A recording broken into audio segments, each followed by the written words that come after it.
Susan Schoenfeld Harrington, class of 1984 from Wellesley, and I'm very happy to be here today to moderate this great panel with some really, really interesting speakers and Wellesley alum who are here today to talk about their experience in politics. As you may know, the name of the panel is from Bishkek to Beacon Hill, or maybe the opposite. But we do have someone who's a member of the legislature here in Massachusetts, so ergo Beacon Hill. And unfortunately, the Wellesley graduate who was previously the ambassador to Kyrgyzstan, which is where Bishkek is the capital, it was unable to make it today. But we do have another ambassador effectively with us, who's the deputy ambassador to the United Nations. Let me introduce our panel: Nancy Kornblith Kopp, class of '65, who's the state treasurer for Maryland. Michele Sison, who I mentioned, who's at the United Nations. Carolyn Dykema, who is a member of the legislature here in Massachusetts, and Lindsay Boylan, who is with us from the Empire State Development Board in New York, my home state, actually. We're all here to talk about the Wellesley Effect, but also how we're trying to live true to Wellesley's motto, which of course is not to be ministered onto, but to minister to. And I would posit that a life in politics, at least the goal is to do just that. But at the same time, the Wellesley Effect, well, isn't the Wellesley Effect possibly what we saw on Thursday, which is being able to be the first man or woman to sit and be questioned in front of the House for, what was it, a record 11 hours? So I would imagine that some of those skills were originally honed here at Wellesley. Our panel is interesting because we have people who have been elected, people who have been selected, and people who have a little bit of a hybrid of both of those things in terms of their experience of politics. Just to let you know a little bit about me, I'm living in London, England now, where I moved from Hong Kong via the States originally. I was a Fulbright scholar. I was actually a Truman Scholar while I was here at Wellesley.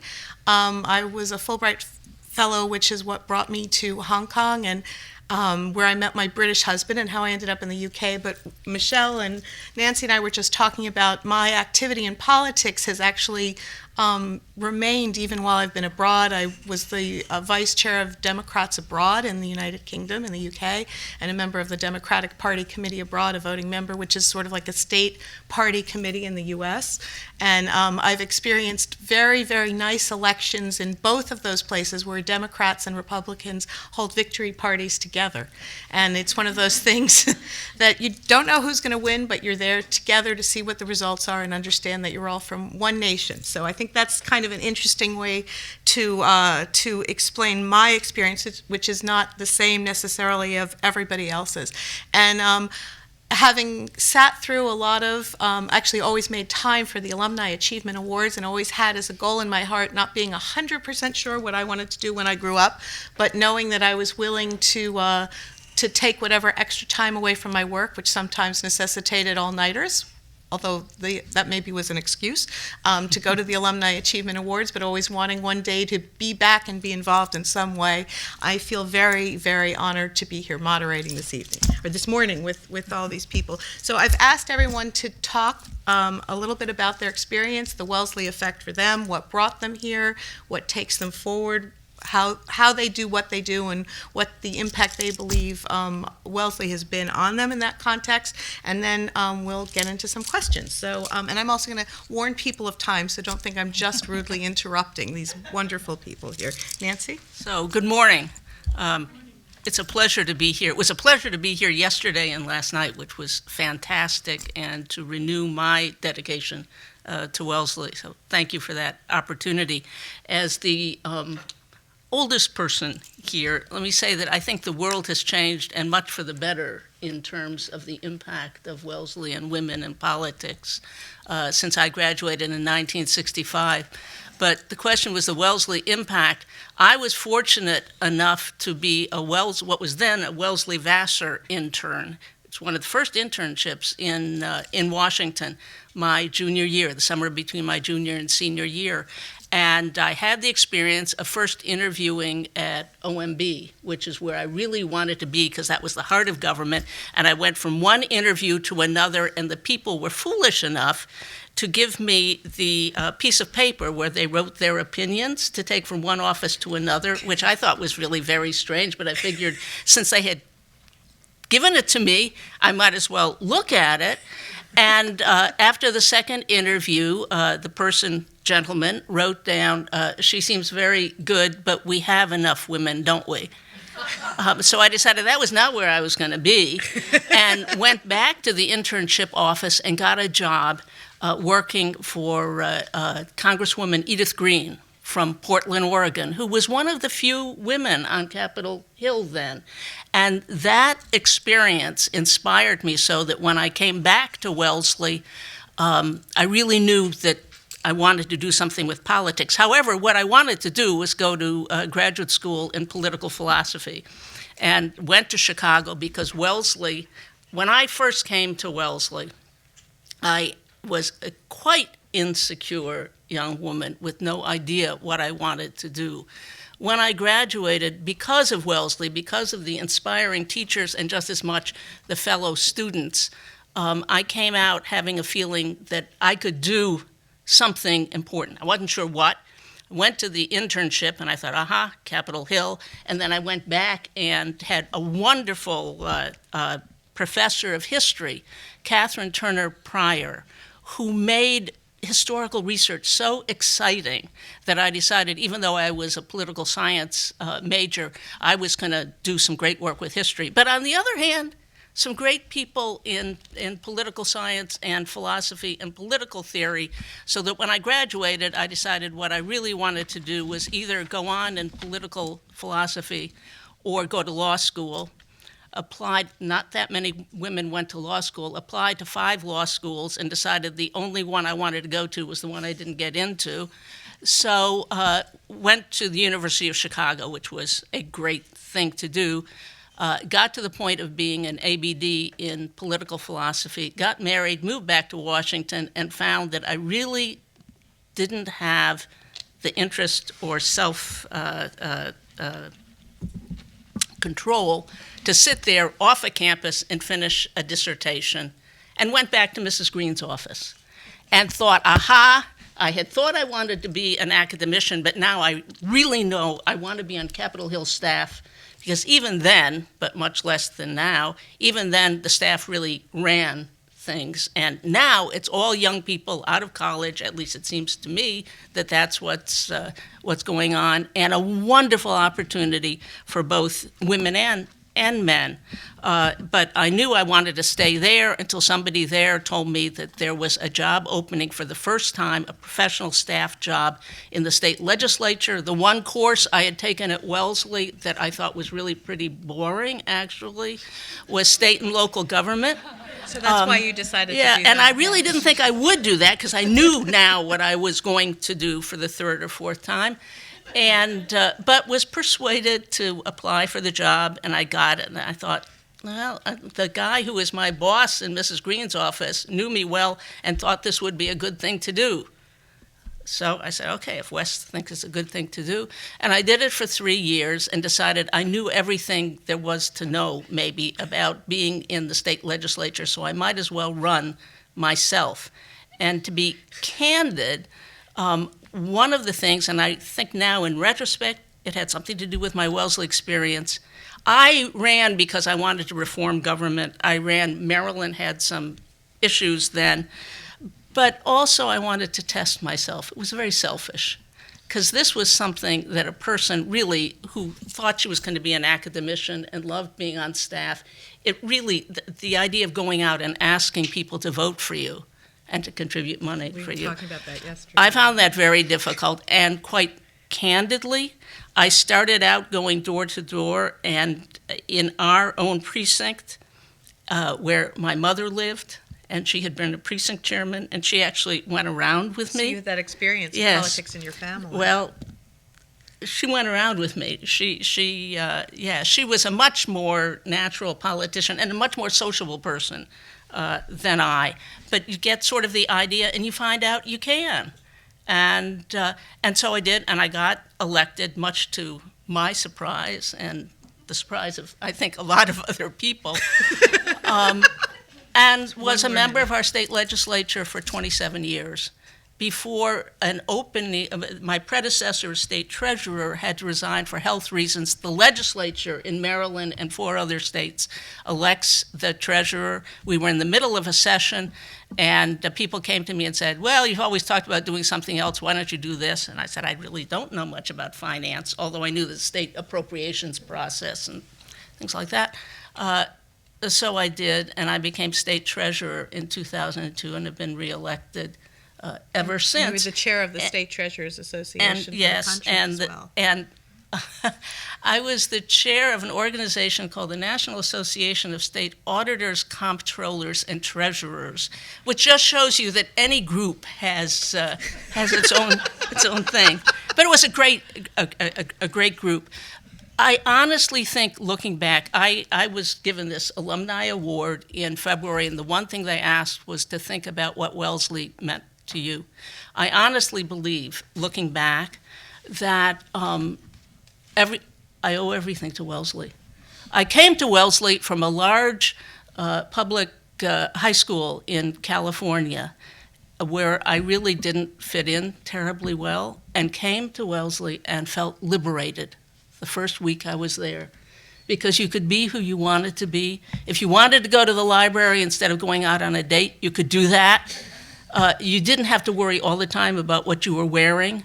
To me, that was just Only a on wonderful, Saturday night, yeah. Wonderful. No, No, not in even the '60s, even then. I mean, looking back, we were much more constrained than students are now, but it was liberating.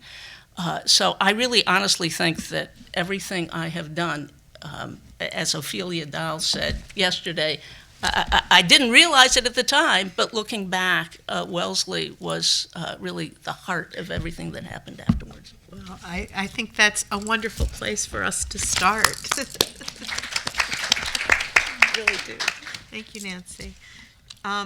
It's interesting because I was affected by what Ophelia said yesterday also, and what, I don't know who was here or not, we were talking about this a little bit before the panel started, about this whole notion or feeling that you may not always be able to recognize it, to pinpoint it, but there's so much that happens here that when you're reacting, when you're 20, 30, 40, 50 later on, I mean, we cover, what did we say before? We cover 40 years of Wellesley, graduates here, with a couple missing, I will say, who are involved in this way. But it's interesting that so many of us feel that our experience here resonates over time in the way that it does. Could I just also apologize? What I didn't do was tell you what a state treasurer does, so if anybody wonders, I'm happy to do that. Well, we'll let everyone talk, and then I want you to tell us, because I Sorry. think it's interesting, because we're talking about the political process here, and I think when you're a student, often you don't know there are all these things that you can do.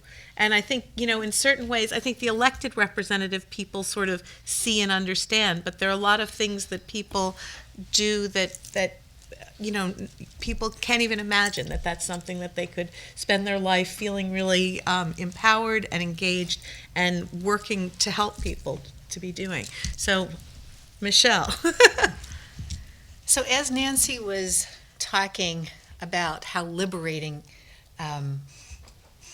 Wellesley was, I was thinking of my own time here in the late 70s and early 80s, because I loved that library.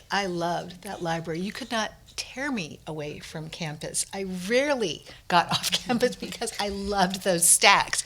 That sounds insane. I've got 25 and 27-year-old daughters, and they just can't even imagine how my college years. I came to Wellesley without ever having seen the campus. I grew up in Maryland. It's not that far away. In those days, we had paper catalogs of the courses.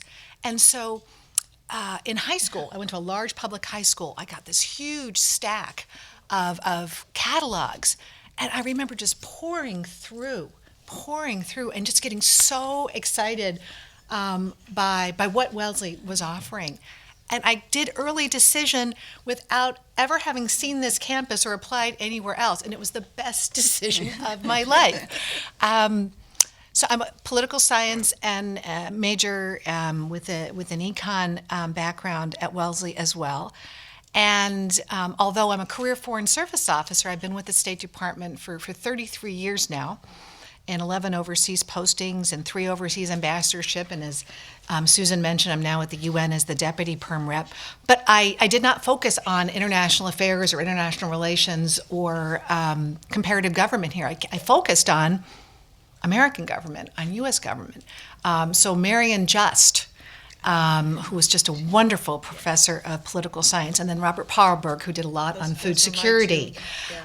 Huge impact and the opportunity to serve in the district office of then Representative Margaret Heckler, and then go to Washington and do an internship for Senator Edward Brooke. These are names way from the past, I know, for you younger people. And then do an internship also one summer at the U.S. Chamber of Commerce in Washington. Convinced me that I wanted and needed to take the Foreign Service exam while I was here. So I remember getting up early one weekend morning, and I think it was over at Boston College. I just remember I was worried because it was a campus I was not familiar with, trying to find where I was taking this exam, and joined the State Department the following year. So there was a big poster up last night. Wellesley is where we found ourselves and the woman we were meant to be. I truly believe that. I was a very shy and introverted student, not only in high school, but here at Wellesley. But there was enough that was molded and shaped here that I was able to go out at the age of 22 and serve my first tour in Haiti, which then and later in Haiti's history was a very challenging place. Went on to 4 successive tours in West Africa, Togo, Benin, Cote d'Ivoire, then down to Central Africa, Cameroon. And then I had a reminder of one of the life lessons here at Wellesley: stretch yourself, stretch yourself. I actually had a wonderful female ambassador who was serving as our Director General of the Foreign Service just call me out of the blue. I had never met her. It was like the voice of God coming from Washington, and there I was sitting in Abidjan, and said, "Gosh, Michele, you've been doing Francophone posts and in the CFA economic zone for a very long time. You need to stretch yourself." And I thought, oh yeah, I was supposed to do that. And then went off and... Wasn't it lovely for someone to kindly remind yes. you? Yes, right? And I have paid that forward more than once. It was a good reminder. Went off and spent almost the next decade in South Asia, serving as our Consul General in Chennai, formerly known as Madras, and then as our Deputy Ambassador, our Deputy Chief of Mission in Pakistan, doing some temporary work in Afghanistan as we reopened our embassy, going back and serving as our Principal Deputy Assistant Secretary, long title, for South Asia. And then had another one of those stretching opportunities and went off to the Middle East, although I had not studied Arabic until I hit my 40s. And was very privileged to have been able to serve as the U.S. Ambassador to the United Arab Emirates, and then as the U.S. Ambassador to Lebanon. Served as Assistant Chief of Mission, one of the Deputy Ambassadors in Iraq in 11 and 12. Became very involved in the Women in Public Service project during that period, came back to Wellesley during that tour to do one of the summer sessions with women from the Middle East and Afghanistan. And then went to Sri Lanka. And I want to tell a little Wellesley story because we've got Lynn and Kavindia here. 1 minute. Okay. One of the joys has been to just meet amazing women around the world, meeting a class of 69 alum in Cameroon, doing some of the interviews while I was in the Middle East. 3 years ago, International Day of the Girl Child in the Parliament of Sri Lanka. Just a handful of female parliamentarians speaking, but some truly amazing young teenagers who were brought from around the country And there was one young lady who completely impressed me. I was the sitting ambassador of the United States in Sri Lanka and Maldives, and the deputy UNICEF representative, Antonia De Meo, who is a couple of years behind me. And I will give Antonia great credit, although I feel like I helped a little bit. Kavindya Tenakun is a freshman here, class of 19. She's been here 2 months, all the way from Colombo, Sri Lanka. And you are an inspiration to me. Talk about stretching halfway across the world after you were still in high school when I heard you speak. And I remember whispering to Antonia, like, oh my gosh, that's a Wellesley woman. You didn't even know it yet. That's a Wellesley woman. So you get things done then. And then Lyd and her husband came out to Wellesley through a mutual friend, Rangita Dallas da Silva, who is very active in setting up the Women in Public Service program. So Wellesley has paid many, many benefits. I'm at the UN now using every tool that Wellesley and Life After Wellesley have taught me, and we'll get back to that. We will. We do. And we have time to do that, which is great. Thank you so much.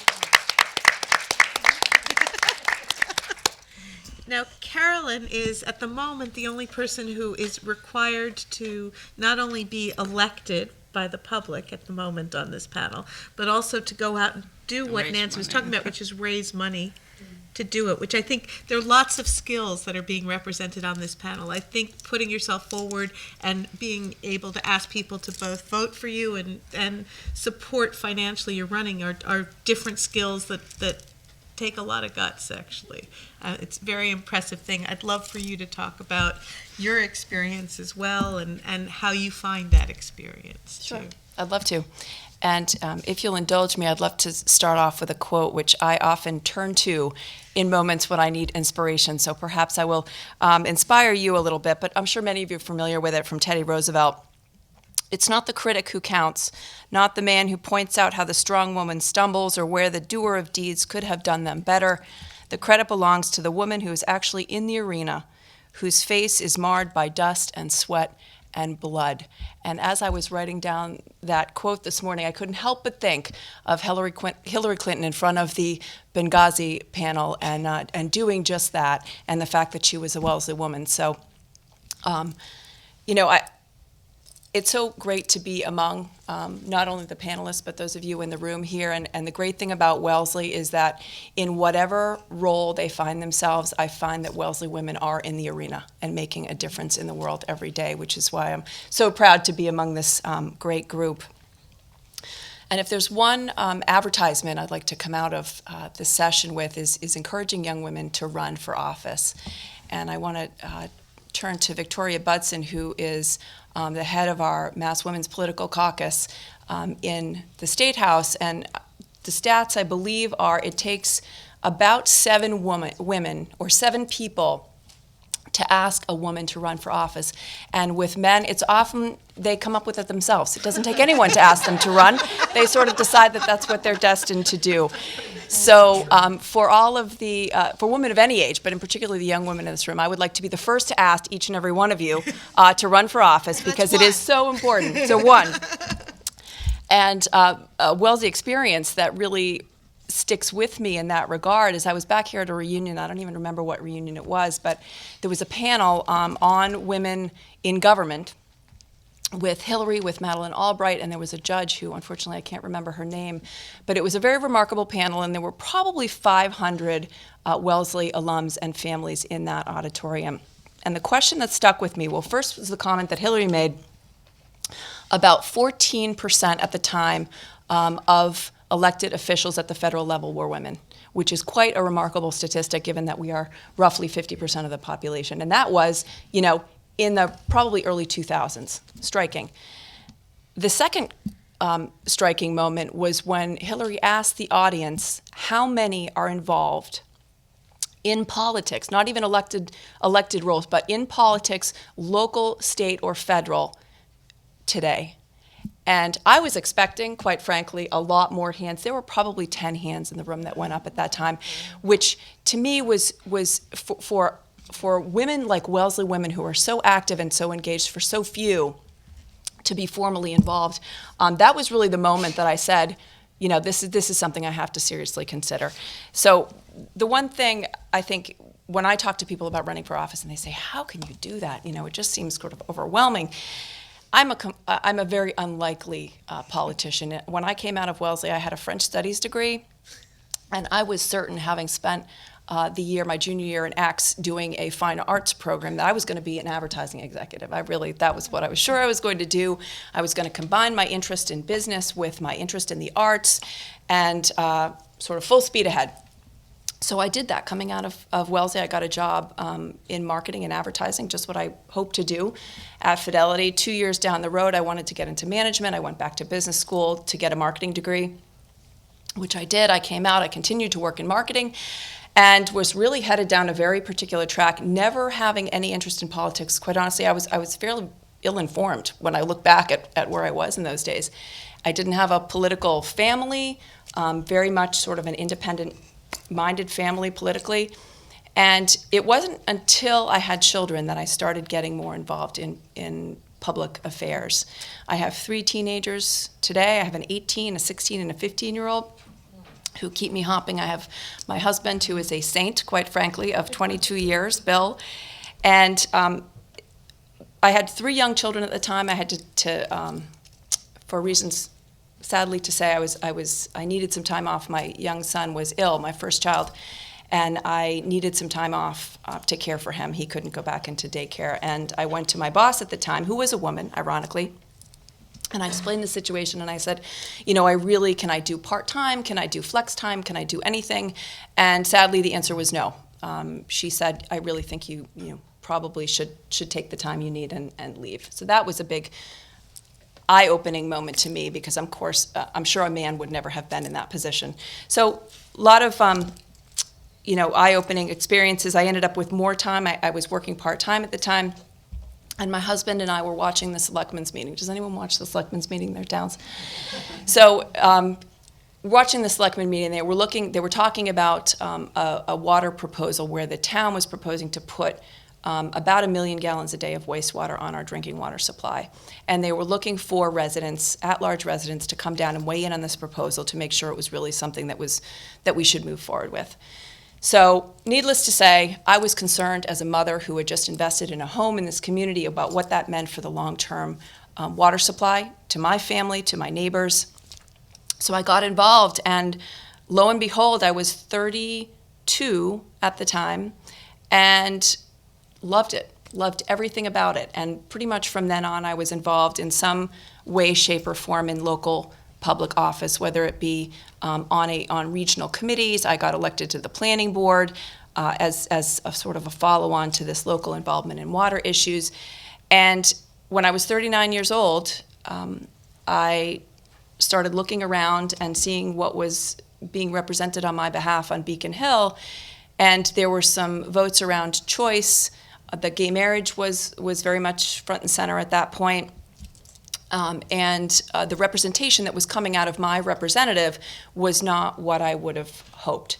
And so it was really at that point that I started feeling a greater urgency to get involved in a very direct way and make sure that some of these decisions that were being made, essentially on my behalf, were being considered in a way that I thought they should be. And the stars sort of aligned. 2 or 3 people asked me at the time if I would run, and I decided that I would do it. And my first experience was I called a political... 1 minute. Sure. A political consultant who gave me about a 1% chance of winning the race, which, of course, having a Wellesley background and having, no limits, I said, well, of course, now I really am going to do this, and I'm going to show them that I am the 1%. So fast forward, so I ended up in office, and I've been in office for 7 years now, reelected 4 times, which has been one of the most exhilarating experiences in my life. We'll talk a little bit about the impact of Wellesley, but I will say that one thing that I think is so important is that in this community of Wellesley, we highlight female role models in a way that I don't think happens anywhere else. And in my process to get to where I am, I'm often faced with situations that are unlike any I've ever been in before, and I find myself saying, well, what am I going to do? And I have a handful of women that are in the back of my mind that I say, what would Hillary do? I have a mentor named Barbara Gardner who served in a similar role, and I say, what would Barbara do? And the ability to envision that and consider that as I'm making decisions is absolutely invaluable. And I think, those role models are not as visible to the community absent here at Wellesley. So, thank you. So much. No, thank you. And I love the understanding of the 1%. That was the incentive. We understand, I think, better than a lot of folks. Now, I actually personally owe Lindsay a thank you because she was involved at Bryant Park in New York City, which is where I'm from, and the transformation of Bryant Park has been, and you're based in New York at this point as well, and you were very much involved in making, turning that from a wasteland into a beautiful, shining example of what New York can offer, as I understand. Well, it was a lot of fun. I managed operations and business development for Bryant Park and 3 other business improvement districts in the city. So that's essentially a model where the private sector takes over the public sector's role to finance public spaces so that the government can go to its core services and you can support an area at a higher level than it would otherwise be. And it was an amazing place to be for a good amount of my career. I did a business school while working there at Columbia. And then I went into municipal finance because I wanted to add to my portfolio of managing public spaces to funding them.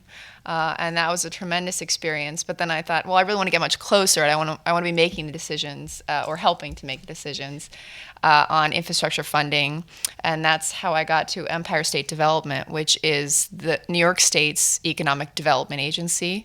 So it's run by, its leaders are appointed by Governor Cuomo. I was appointed by Governor Cuomo. And I started off in a business development role, so overseeing tax incentives and grants and different things we can do to help grow and retain companies and really grow jobs in the state of New York. And it's been a really wonderful experience this week.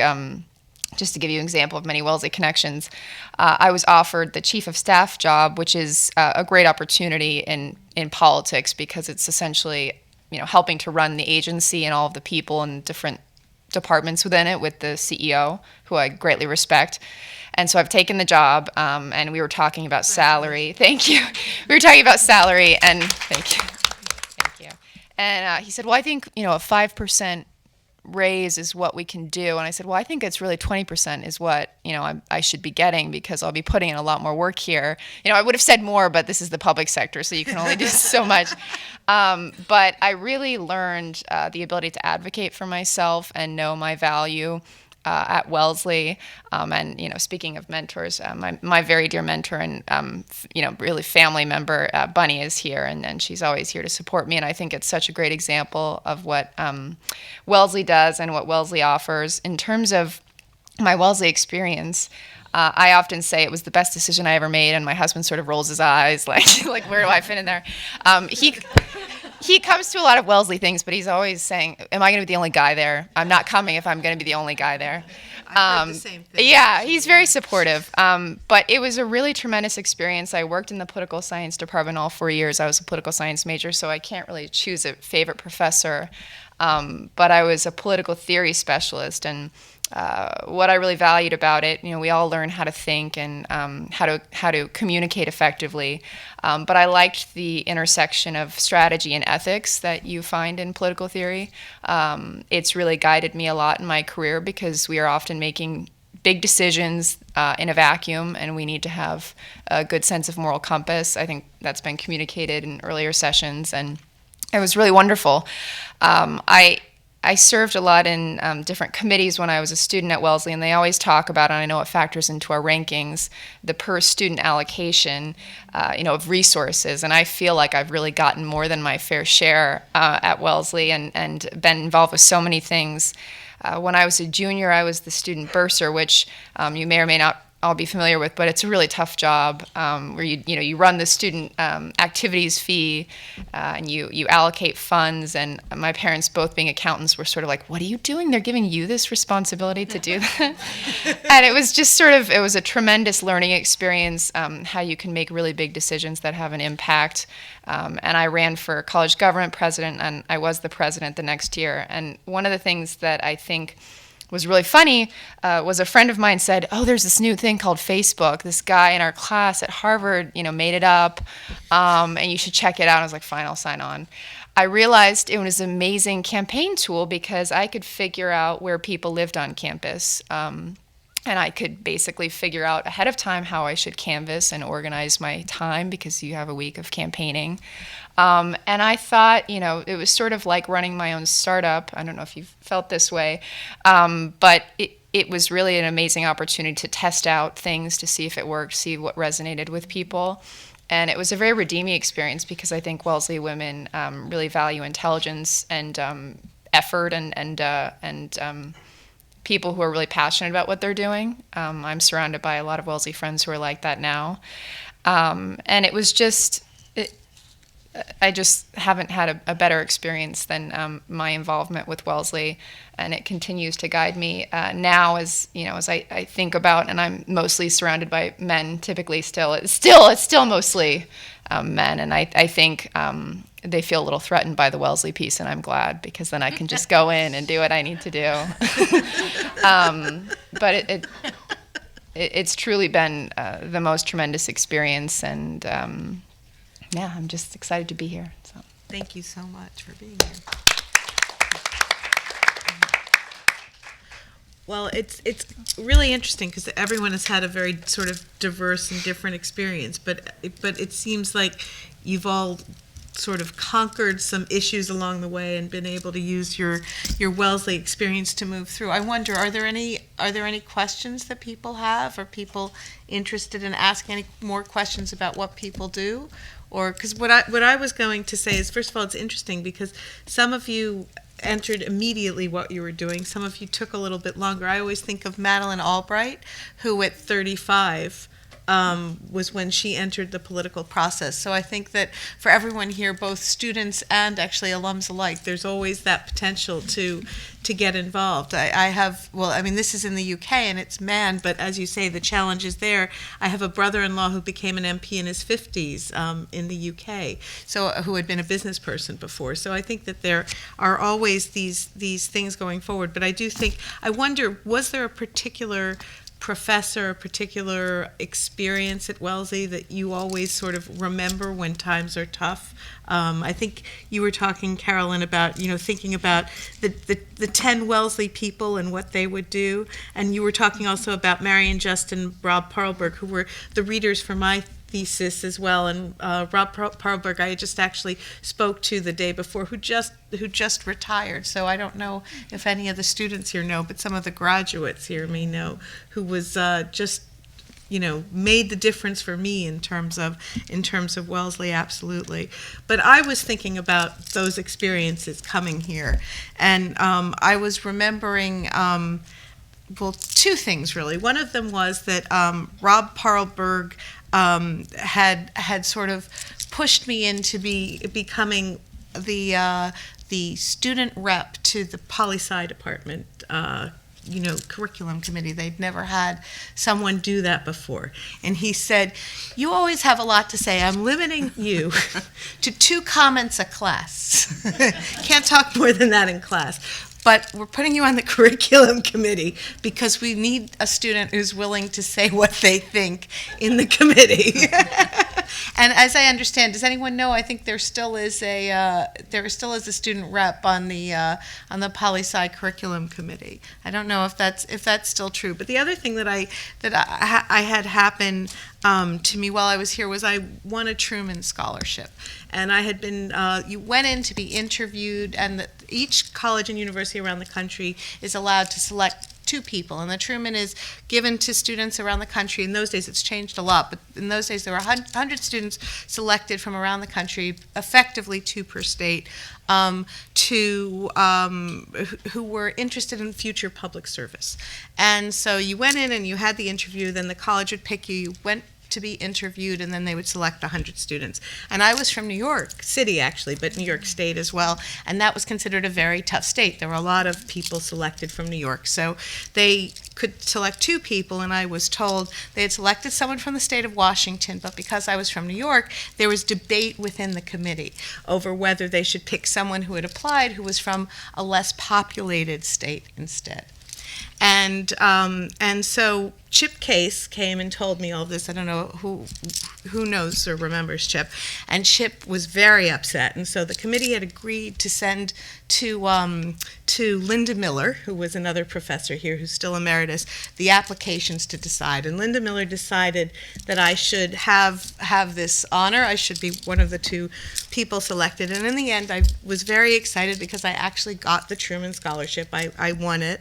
And 2 things happened. One was the day I got my letter, I went running to Chip Case's office. And I don't know if any of you remember quite how flowery Chip Case's language could be, but I went running over with the piece of paper in my hand over to his office and stood at the glass door to his office, and he has a full class there. He comes to the door in the middle of class and says, "God damn it, you fucking won that thing." And his whole class just stood there with their eyes wide open, and I had never heard I had never heard anyone, and I was very happy that I'd won it, but I remembered who I was dealing with. His class just left because I'd never actually been his student, so I didn't realize that this was sort of part of the norm in Chip Case's class, and that was the excitement. But to me, and then after I went to the Truman Award ceremony and met all the other students who were there, etc., and came back and sort of said to the committee, these are the things they're looking for. They're not that many women, but these are the kinds of things that they're doing. They also asked me to be on the selection committee for the Truman here. And what was so nice was I selected someone who then subsequently, I mean, obviously with the committee, I can't take personal, and who not only won, but has ended up in London as well, and is one of my closest friends there. So, I mean, it's just funny how all these things come through. But I wonder, if you all have been thinking about some of those experiences themselves, or how would you have ever expected maybe also to be doing what you're doing now, your Wellesley self. Nancy? I would never in a million years have expected it, because I really knew exactly what I was going to do. Which was an academic. Yes, it was going to be the first person who truly explained Aristotle's politics in 2,500 years. But the world is still waiting. And so you want to tell us what a treasurer is? No, but I do think, looking back, there were a number of experiences here, because they didn't start out telling you how great you were. No, I don't. At least not in 1961 and you were talking about that yesterday, and it would be great to and you had to sort of earn your way. I remember when I came here from high school, I had always gotten straight A's, especially in everything, but including English. So we did a paper freshman year in English, and as I recall, it might have been a book review, but at any rate, part of it was, as I had always said in high school, this was a great book, it made me think. And I got back the paper, and written on the corner in red was, "That was very nice, dear, but what did it make you think?" So it was the first time I had not gotten A's, and I certainly didn't and it was a blow to confidence. But on the other hand, you knew they expected you to do better, that you wouldn't be there otherwise, and that therefore you've got to dig down and come up, because if they think you can do it. This was in the days of Margaret Clapp and the ladies who, if she thought you could do it, then by God, you better do it. And it was that sort of challenging experience, and then meeting these wonderful teachers who were so I had gone to a wonderful elementary school and then had this 5 years in between, and then came to Wellesley. So it really was the experience of the other students and the professors. The job of state treasurer varies from state to state very significantly. In Maryland, we do the investment of cash funds, which is about $7 billion any day. Go to the bond market to borrow money on behalf of the state. I chair the state pension system, which is a $45 billion fund for state teachers and employees, and chair the Maryland College Savings Program, a 529 program, which I hope some of the people here know about, either when you're going to have children or you have brothers or sisters or grandchildren, as in my case. It is the most wonderful investment you can make, because you start investing in a tax-advantaged way, and as you know, the power, I remember this from Wellesley, Einstein said the strongest force in the, or was purported to have said, the strongest force in the universe is the force of compound interest.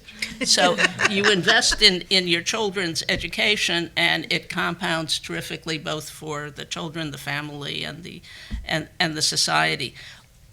All of these things I've gotten involved in, I never would have been if I hadn't had the lesson that you can do it. And I spent a good amount of time also trying to get young women, or not young anymore, I was probably too young, really, but to get women involved in politics and in the private sector. One of the problems we have in America is that there are too few women, I believe, there are too few women on corporate boards. It really When is you're dealing a with problem. a lot of those organizations Yes. as Just well. passed on Wednesday a resolution in Massachusetts setting a target for boards across the Commonwealth to have 20% of their board Terrific. by 2020 be women. So making progress. It is a real problem. In fact, there are corporations that market to women that refuse to have women on their boards, which is stupid. I mean, actually, it's not very smart. It's fascinating because I have a lot of connections in the fashion industry. That's surprising, but it is true. And you'll deal with these companies that they may have all their salespeople women, and they may have 100% or 95% of their purchases being made by women, but actually 100% of their boards. Sometimes they'll have a woman or two, but once you get above a certain level, it's not even just the boards. It can even just be senior executives Right. as well that are different. And then you look at a corporation like Eileen Fisher, which is enormously successful and effectively run by women, and you recognize that is possible. It's not that it has to be this way. For a company to function, because I don't know what the rationale behind the continued inaccessibility to senior level and board level positions for women. There actually is a correlation. I don't know if it's cause and effect. There is a correlation between bottom line and diversity of leadership. Well, I honestly think this is a conversation that we all need to have more, because I think there's a sense that women need to be more involved because it's sort of the morally right thing to do. Most often, it's the economically right thing to do. Absolutely. And I think that's a message that we need to, as women, share more frequently when we talk about these issues. Yes. So I'm Victoria Butson. It's wonderful to see Susan, who I know, and Carolyn and Michele, and to hear all the wonderful presentations. So thank you for taking time out of your busy schedules to do that today. One of the things which I found as a Wellesley alumna is when one is trying to make this type of social change, one usually bumps into another Wellesley woman. And the time and expanse is often shifted. But that overall network is often a stand-in for something that we're bringing to the table, which in addition to the camaraderie and the type of self-belief, is we've also had that spectacular liberal arts education, which gives us the ability to truly hear and listen to people who have vastly different opinions, but be able to respond in a way that's neither defensive nor alienating, so we can bring people together across the aisle or across the issue to actually make substantive change. One of the things which I can also answer in my role at Harvard, we do a lot on women on boards. And so what the research shows, we don't have any causal research that shows when you have women on boards, the bottom line will be better. But we know with real certainty that when you have a diversity of background, experience, area of study, and Scott Page's research from the University of Michigan shows us complex decisions are better made. Simple decisions, homogeneous and heterogeneous groups get right. But complex decisions, the more varied the set of individuals and experiences that are brought to the table, the more likely you are to get the right answer, which I think is one of the reasons we do so well at Wellesley, because we have such a diversity of thought and opinion in the classroom that we know how to work across that, because it's a more difficult working environment. And a respect and appreciation for that diversity. Absolutely. And if I can just jump in and just take it to the multilateral level, I was gonna ask because in essence, the United Nations is the world's parliament. These resolutions that we're building, whether they're in the Security Council or the General Assembly, unless we're building in an awareness of what this means, to all citizens of the world, including women, making sure that in peace negotiations that there are women at that table, making sure that on peacekeeping operations that there's now a woman general in charge of one of these peacekeeping forces, that there are civilian police peacekeepers who are female, that there's, of course, an awareness of the risks of sexual exploitation and abuse in some of these areas, looking at the issues of sex and gender-based violence in the zones of conflict, looking at the importance of education of the girl child, as a way to bring up the economies, as we look in the Economic and Social Council at the Sustainable Development Goals that have been adopted. So, and again, the ability that we've all developed and let blossom at Wellesley of being able to talk across the aisle, address diverse communities, speak cross-culturally, I think is just so important. But I'm going to bring it back to the stretching again. I had a flashback, not to a poli-sci course, but to this sort of bizarre class I took sophomore year, French theater, where we, acted in French on the stage in these rather obscure theater pieces.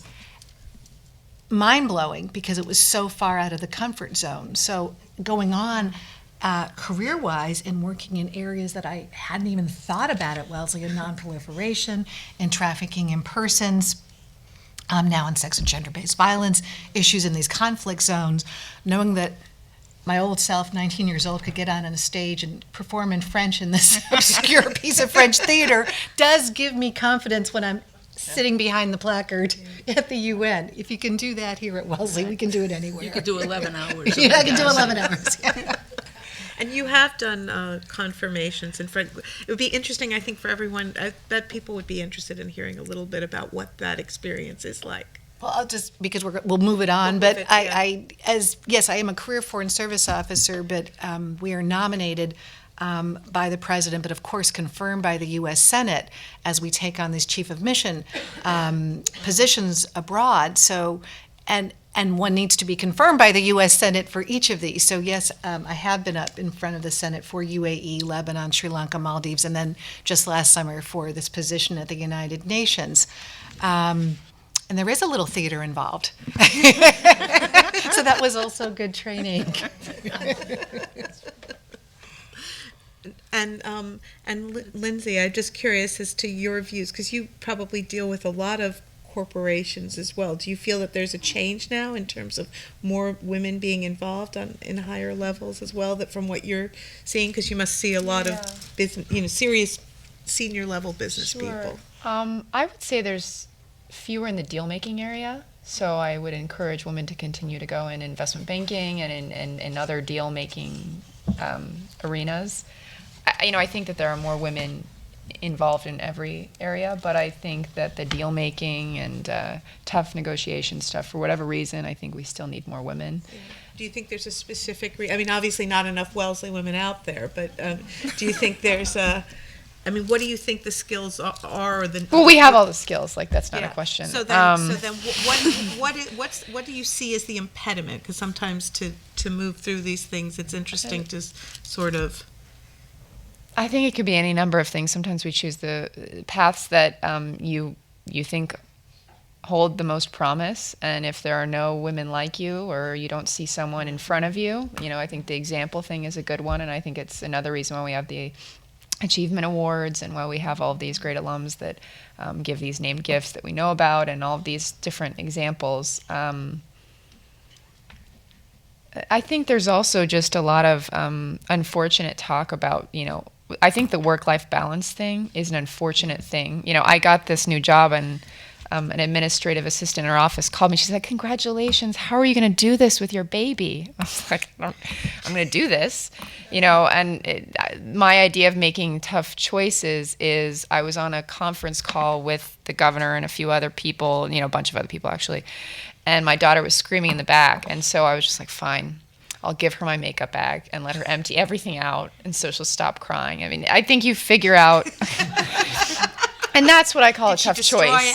She destroyed everything. I have makeup on this pen. She destroyed everything. I probably have to buy all new makeup. But it doesn't help my cause. Yes, exactly. I think that sort of stuff is very unhelpful. I think that maybe it takes a branding campaign. I just sort of tune out when people ask me about those sorts of things because I just don't want to hear it. And just keep going. But I think that it's hard, because people continuously ask you, like, "Oh, well, how are you going to do this with your daughter? You have a 1.5-year-old." You just got to tune it out. I think that's a big part of it. Yeah. Like, just to comment on that, I had a similar experience where I was on a conference call and my son was screaming in the background and I thought it was on mute. Oh God! And I found out about 3 weeks later that it wasn't on mute, and they said, "Yeah, we could hear that."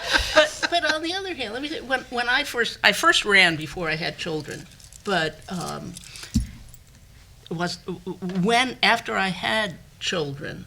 First of all, people started saying, "Why aren't you home taking care of the child?" Now, this was in the late 70s, early 80s. I got it in the 2000s. Yeah. I stopped working for a few years. But honestly, in the beginning, I didn't have them in any pictures or anything because I just didn't want to bring that issue up. And running, actually, with children, I think, and getting elected when you had children is... It's a great thing. And I hope your children are very interested in political careers and in what you do. Because I think I made a real mistake sheltering mine and keeping them apart. Well, I was surprised that I started hearing, mostly from older women, actually. Yeah. How is she going to, I can't support her because she's got children at home, and I don't think that she can do that. I don't think it's fair to her children. And yet for men it's a selling point, isn't it? Yes. Yeah. Actually, I ran against a guy who I'm convinced rented Children. pictures. Never actually said, "These are my children."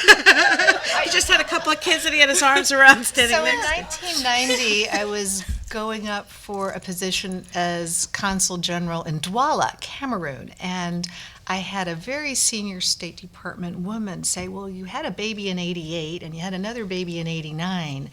I hope you're done." Oh, wow. And I don't think it happens as much anymore. well, I hope not. But the second overt, question is, more well, covert. how are you going to carry out, if you get this job, how are you going to carry out your duties? And so when you were saying you sort of kept them in the background, I was like, well, I've got a baby and a toddler. Trying to keep them in the background is kind of hard. So How much those, makeup do you need to buy?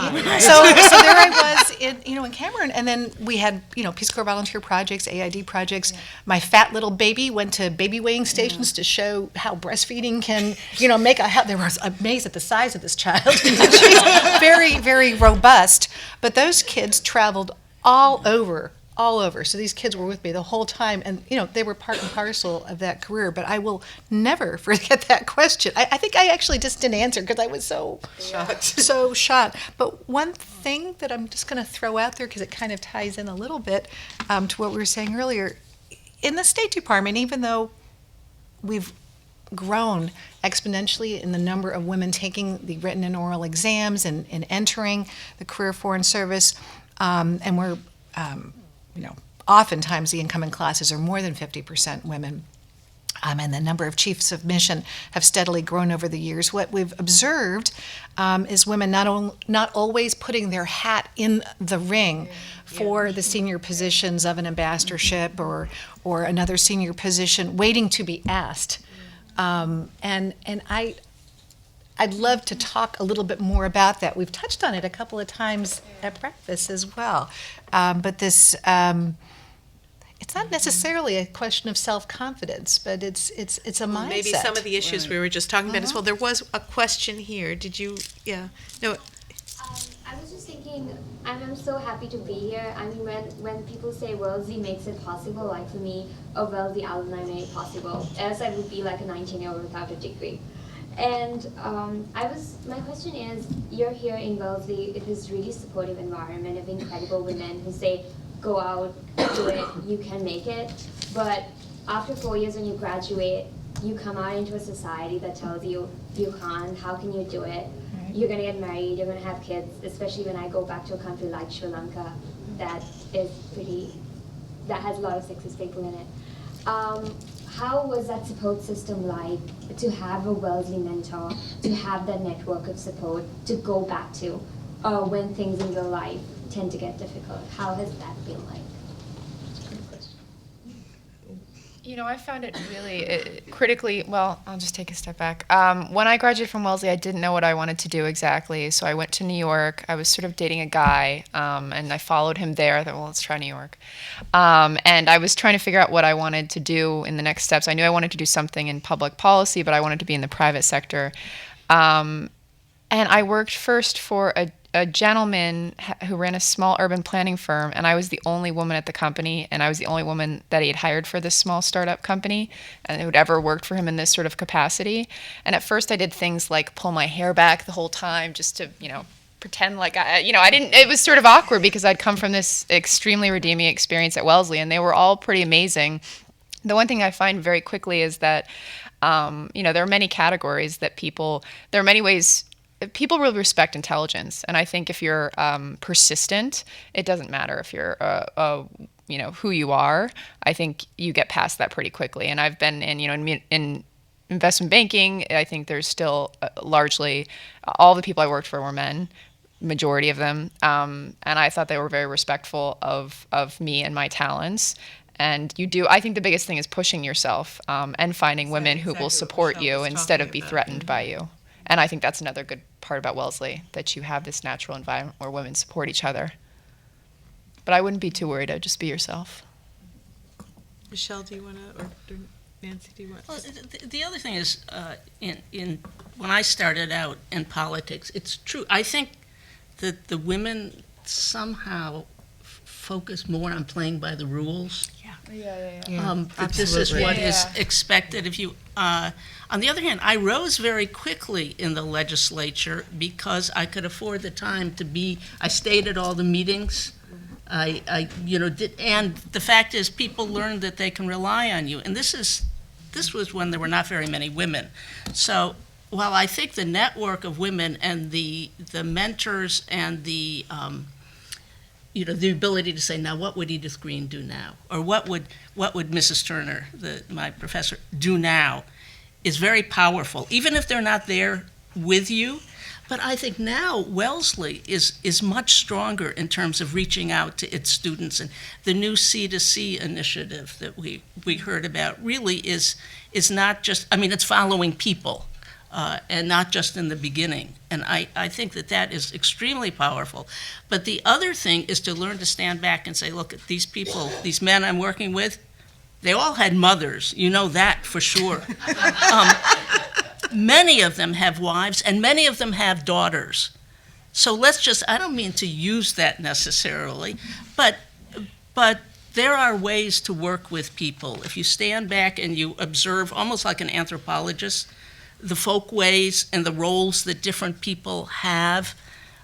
You learn at Wellesley, I think, the ability to look at these things critically and figure out, honestly, how to use them and when luck, meets to use opportunity, and this awareness of sort of immersing yourself in something, but also being able to observe it. I think anyone who comes from Sri Lanka, a young woman like this, and can do what you're doing, has that ability anyhow. But to be conscious of it and to use it, I think it's... When I was coming along, I'm 1970, class of 1970, and I think even the classes of the early 80s. The bias and the prejudice that we were talking about earlier, and how you overcome that and how you get more women in prominent roles. I almost think it was easier for us because it was out there, and you could deal with it because it was blatant, it was obvious. And I think that now we're all talking about inherent bias. There are all of these people, and I think even ourselves, if we do these tests about inherent bias, we'll realize that we think that we're not biased about something, but we really are. And there are a lot of men out there that I think they're doing the right thing and think they're being supportive, and they're not. Because subconsciously, it's still there in the back of their mind, even though they don't realize it. And I think it would be interesting if there are things that you've dealt with and ways that you've recognized that it's a much harder thing to deal with than blatant. And so how do you recognize it and how do you deal with it? I'll be honest with you, I really don't deal with it. I just I do my job. I try to be confident in when I do what I'm doing, and I've found that, building respect takes time. There's no doubt that, I'm often one of the few women, if not the only woman in the room, with a lot of men who, many of whom are senior to me, have a lot more experience than I do. But I do find that they respect talent at the end of the day. And if they see that you respect your own talent and bring that to the table, which I think is crucial. Wellesley, we're here at such a formative time in our lives, and to come out, whether we maintain a physical community or not, I think sort of the virtual community of Wellesley in our head that tells us, you can do this, you are competitive, you probably may know more than they do, even though they like to think they maybe know more than you do. I find that over time, that's what carries the day. And I find that sometimes it can be self-defeating to think about, how are they perceiving me, or are they perceiving me as less than? I'd sooner just kind of present who I am, and I think success breeds success. Yeah. I think I would absolutely agree with you, Carolyn, when I sort of look through some of the more challenging periods of my own career, and one of the most challenging was 2011, 2012 in Iraq, where I was the ambassador responsible for our rule of law programs, police training across the country, corrections training, prosecutorial training, judicial security. Can I just say, wow? But not thinking of what might have seemed to be insurmountable sort of cross-cultural, or even within our own U.S. system, because of course we were transitioning with the military, our U.S. military departing, and the State Department taking over a number of these rule of law programs. Just the persistence, the resilience, and what I like to think of as just quiet competence, just keep going. And maybe this idealistic torch that we can do it. Yeah. Well, and I think the men you're talking about, many of them like to think that they are not biased, like to think that they, so you use that. But then for the question that we had earlier with the men, I had a grandmother. I'm from a Jewish New York family, which has, I think, some similarities because I've spent a lot of time more so in India than in Sri Lanka. But here I was living in Asia. I was sending my grandma quotes. I was quoted in the New York Times. I was quoted in the LA Times. I'm sending her these things, and she's calling me up long distance saying, "This is expensive, but I want to say this is all very nice, but I need photographs. A wedding, babies. So my eyes aren't good enough to read the small print here in the newspaper anymore. So you can get it from all kinds of places, really. That being said, when I got to Hong Kong, I was on a Fulbright fellowship initially, and then I started a media consulting firm to help international media companies enter into Asia. But the first year and a half, I was there teaching, and I was working at at a think tank in one of the universities there and working around the region. And I'd go into places and people were always sort of, what's she doing here? And, and I'm a lawyer by training. I hated practicing law. I applied for the Fulbright so I didn't have to practice law anymore. I don't know how I got it, but it is a Wellesley connection, which is another story that in the end came through on that. But I realized everyone had started to refer to me as a tiger woman. That was the expression. It was different before the book was written in Asia. You know exactly what I'm talking about. And somehow, and there was also, then I would say to them, I went to the same university as Madame Chiang Kai-shek. Oh, okay. And people got, and then of course the Clintons actually had been elected literally, right when I arrived there. So Hillary Clinton, oh, well, she doesn't bake cookies. I said, my mom didn't teach me to bake cookies either. So there was this whole sort of ongoing thing about that sort of sometimes would allow me, or did, I think, allow me to step outside of what some of the preconceived things were there about what you had to be. So it's about also building, I think, in certain places and in certain times, especially when things are not always as blatant, but sort of trying to build some kind of story around yourself that allows you to, even if there are norms or whatever, it's not that you don't want to help other women or that you don't want to be there or encourage them, you do, but you also have to maybe together build that sort of area that allows you to be a little bit different than everybody else or what people's norms are, that you're exceptional in some way, and I don't like sort of using that word, but that a lot of women are exceptional and that people, if they look at them and understand and give them a chance, they'll realize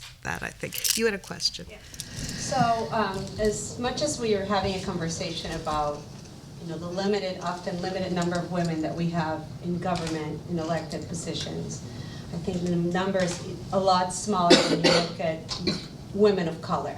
I mean, we can see it, we can even see it in the panel. It's a reality that we have to look at. So it's a two-part question. The first one is, what do you think are some of the things that are keeping some of these women of color to represent the communities that they come from, that would have or provide a real representation?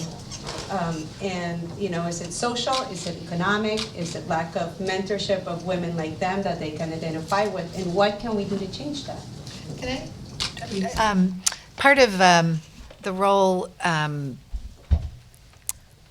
a tour that I did between Beirut and Baghdad was a year as our director of career development and assignments for the State Department, because of course one of our big goals is to make sure that the people who are staffing our embassies overseas represent all of America. So making sure that, and I'm a first generation American, I'm Filipina American, and have been astounded that year after year, in the early days, I kept being the face on the Asian American Pacific Islander website because there weren't so many of us at the State Department. Now they've moved on because there are more of us. But making sure that folks realize that there is such a thing as the Foreign Service representing America abroad, representing all of America abroad. So that has actually meant changing the way that we do recruiting. We used to be at the sort of big, recognizable, larger universities, and now have really gone out and expanded the diplomat and residence programs throughout the United States, and making sure that if someone, for example, is in Arizona, they're also covering 3 other southwestern states and are on the route, so that folks in many other corners of the Southwest would understand what the possibilities are, because unless you realize the possibility exists, you're not even dreaming of this. So I think there's actually got to be at least in Turkey, talking about this piece of the public service a realization that we need to go beyond, and it's not only going to be the sort of networking that happens naturally, but an organized effort to get beyond. But there is the financial, and in politics, at least in Congress, there's a question of districting, which really affects everything.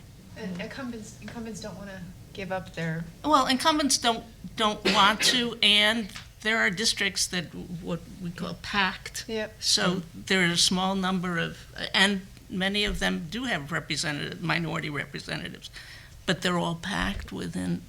Yeah, and the cost to run now can be, I mean, I don't know, what does it cost now to run for the Massachusetts state legislature? What do you have to raise? It can be all over the board. I mean, when I first ran, my opponent raised $105 and spent $105,000. I spent just under 50. But I mean, to that point, I think the financial implications, especially when you're talking about elective office, if you look at the numbers, the number of women that contribute to candidates is far below those that contribute to men. So in terms of being a credible candidate, if you cannot raise, you raise money from the people that surround you and the people that you spend your time with.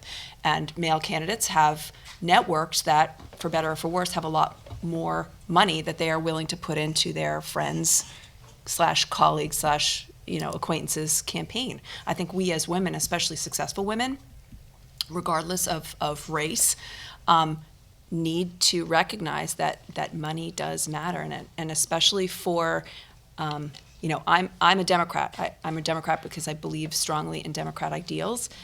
Unfortunately, we see a lot of Republican money coming into races, even at my level, even at local levels now, which is a political concern across the board. I don't know. I would have to wager that a lot more women are Democrats. That has a disproportionate effect on our ability to have a voice in the process. So I guess that would be my, everyone in this room, pick someone, whether it's $5, $30, $100, pick a female candidate that you believe in and write a check. It's interesting now because the new CEO of the DNC was the former head of Emily's List, actually. Mm-hmm. So obviously, even at that level, things are beginning to change a little bit. I think you had a question. Yes. Yeah. I'm afraid I feel obliged to bring up the dreaded work-life balance phrase. I have every sympathy, Lindsay, with your not wanting to talk about it, and certainly when I was editing a newspaper, I didn't want people telling me, how can you do that with your 2 young daughters? And excuse me. But I mean, we as a society definitely need to grapple with that. It does stand in the way of so many of the questions we're raising. Why don't we see more women doing this? Why don't we? And we are far behind, as we all know, other, Western nations. So, I mean, I think it shouldn't be you who have to do that. I love your makeup solution, and I think we all have struggled through that, but we are so ineffective as a society in really bringing this before our leaders, and I think partly it's because we don't feel enough of a sense of a responsibility to speak out as women about our own lived experiences. But I wonder if you all have thoughts about how we do effectively address this dreaded phrase. I worry because it is an impact, and I think there's an inclination to minimize the impact of family on your choices culturally. For me, my family is essential to who I am. Most of the passion and the energy that I bring to my job comes from experiences that I have in my personal life, a lot of them from my family. So I think we really minimize who we are and what we bring to the table when we suggest that isn't a huge part of who we are and why we do what we do. So I don't have the answer. I wish I did, but I very much am glad that you raised the point. And I think it's something we need to talk about as a community. We should be embracing our families and the role that we play in our families, and issues like income inequality and impacts that has on children who, for better or for worse, are often, our primary charges. Single mothers, the only breadwinner. So those are issues that I think get more depth and more urgency when you understand the role that family plays in so many of the decisions that impact us. I think it's a great question, and the idea bothers me, but mainly because I'm sitting here doing my thing. I'm obviously at work, so I don't need someone to ask me why I'm doing what I'm doing. But I totally take your point. I'm not in a policy making role at this point. But one thing that did amaze me, sort of in tandem, I think, with what you're asking is, the whole experience of being pregnant and having a child and figuring out what it means to take maternity leave and how much that varies. The standards vary and the impressions of that across the country and different types of institutions. I don't think that the natural leader of I don't want to say it that way, but I think women are the natural leaders of changing that, because we are a big part of explaining why this creates such a problem with women returning to work, with the inability to get good childcare. I know that's not exactly the question you asked, but I think sometimes there's a reluctance to wade into things that are perceived as family or women's issues, and I think that's to our detriment. And if there's anything I seem to see changing from what politicians are talking about, I think it's that. Maybe something about the women's rights movement. I mean, I don't want to venture out here, but I think there's a less of a concern about owning these issues, and I think we're going to see some changes moving forward. And so I totally take your point. I just don't want to be asked when I'm at work, because obviously that's what I'm doing. And we have two more. I think that was 1 and 2 for the questions, yeah? And then, it's Cassie. This is something that just happened to me. I have a radio show. One of my shows is a radio show. One of the winners, I have a series that I do every year with the MacArthur winners called The Genius Next Door. It's all the New England winners. So one of the winners was a woman who just had a baby, and she was on maternity leave. So the answer came back when we were desperately trying to get her in the series. I'm not coming into the studio because I just had this baby, and so, that's that. So my producer says to me, well, who's a woman, we're going to honor that, and so we really worked around her. But I thought it was interesting, based on what you just said. She just said, that's it. Now, maybe you can do that when you're a MacArthur winner. But I'm just saying that she said, if you want to talk to me, you got to figure out how this is happening. I'm not coming to the studio because I'm dealing with my baby, and that's fine, and we did. But I don't know what impact that had on her other interviews, potential interviews or whatever. So it's always sort of about throwing your hat into the ring, right? Interesting. I just wanted to, bring that up. I love your show. Oh, thank you. I like that she said something. I mean, maybe, I would say like 20 years ago, well, I don't want to characterize, but some guy could have said, well, I'm not coming there. You have to come to the golf course if you want me to sign this document. I'm not going to, my husband plays golf. I have no problem with golf. I'm just saying, the fact that she felt, I don't want to say liberated, but felt comfortable enough to say that, I think is a sign. If there's anything that I would say about the movement, the feminist movement, I think more people are embracing it. More men are embracing it. I got a lot of support on my maternity leave from my male bosses. There, and I think those are the last 2, because then we are supposed to be wrapping up. So one challenge that I've really witnessed as a current student is that a lot of my peers, Wellesley women were very active.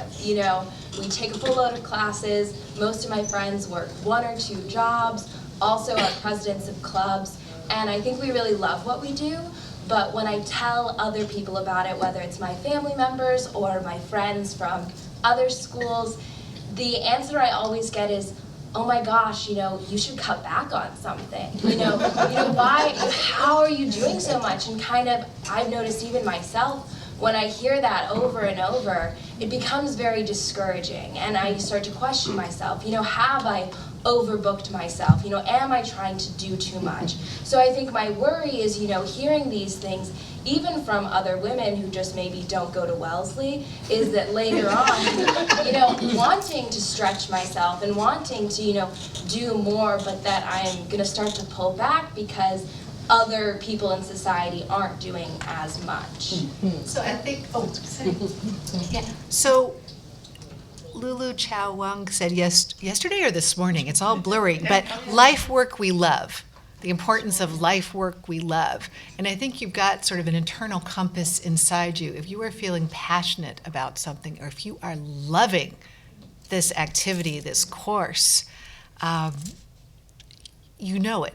If it's something extra to put on the resume or the CV, that can go, to take some time to nurture yourself and keep yourself strong. But life work we love, it's energizing, it's liberating, it's joyful, and you know that. So I'm coming from the class of 2013, a very recent graduate, and one of the conclusions of the United Nations General Assembly Week, the Youth Summit this year, was that there are more people and young people interested in being involved in world politics and global events, and fewer entry-level jobs than ever before, and huge numbers of internships, mostly unpaid. And it's been an ongoing challenge, and I think it's something we see in public service across the board. So many of you may see it in your own offices, whether local or international or multilateral. As someone who's very passionate about that field and would like to go into it, I'm wondering what are your suggestions for people who are hoping to get involved but can't get into the cycle of internships and stay there and need something that helps propel to the next place?